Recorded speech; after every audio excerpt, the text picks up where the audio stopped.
It is that time of the year when we take some time to watch good old Christmas movies, which put us in a festive mood. You guys give up or you're thirsty for more? If you are watching this video, we bet you know Bridget Jones's Diary by heart.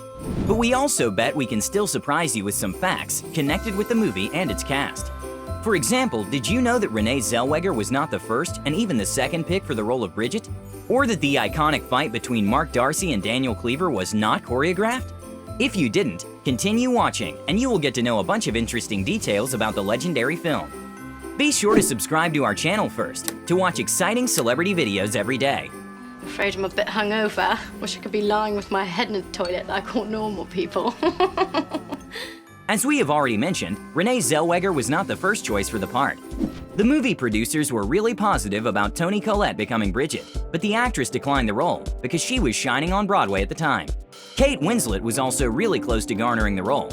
However, Kate, who was in her mid-20s, was eventually considered too young to portray Jones. Renee was super committed to the role.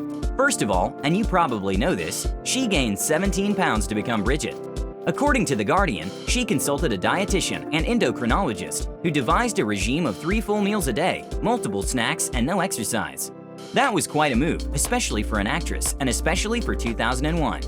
To make sure she totally gets her character, Zellweger became a temporary employee of the Picador publishing house for 3 weeks. Oi!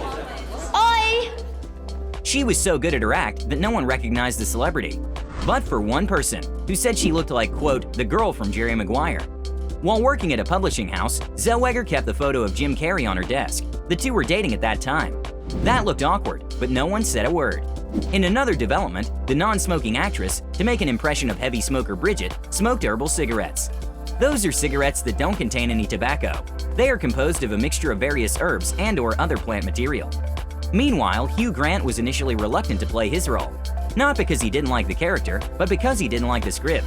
I kept saying, it's not working. Just get Richard Curtis to come in and help rewrite it.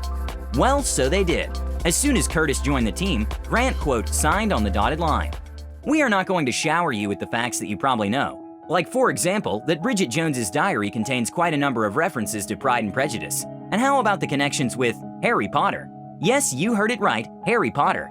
Take a look. Shirley Henderson, who portrays Jude, was in the Harry Potter films, playing Moaning Myrtle, who spends all of her time crying in bathrooms. Remember the first time we meet Bridget's friend Jude when she is crying in a bathroom? Exactly. It's not the only connection. Gemma Jones, Emma Thompson, and Jim Broadbent from the Jones franchise also acted in the Potter films, portraying Madame Pomfrey, Professor Trelawney, and Professor Slughorn. And finally, let's discuss some movie scenes that have truly become iconic. But when you know the story behind them, they get even more exciting to watch. Remember Mark and Daniel's fight scene to Jerry Halliwell's Raining Man? There was no choreography involved. Hugh Grant and Colin Firth were naturally hilarious while filming the scene in front of a Greek restaurant. No worries though, neither actor went flying through the restaurant window. That part was left to the pros. While this scene was supernatural, another one was unnatural, to the extent they had to use fake snow. We're talking about the running through the snow finale, when Bridget rushes outside in her panties to explain everything to Mark. Firth told Entertainment Weekly, because it was night and because we snowed up so much of London for it, it looked vast. I'd never been on a film set before which looked so dramatic, looks so much like a film set.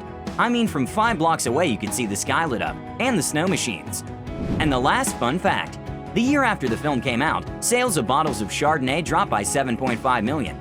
Some wine experts think this could be linked to Bridget Jones's Diary giving it a bad name.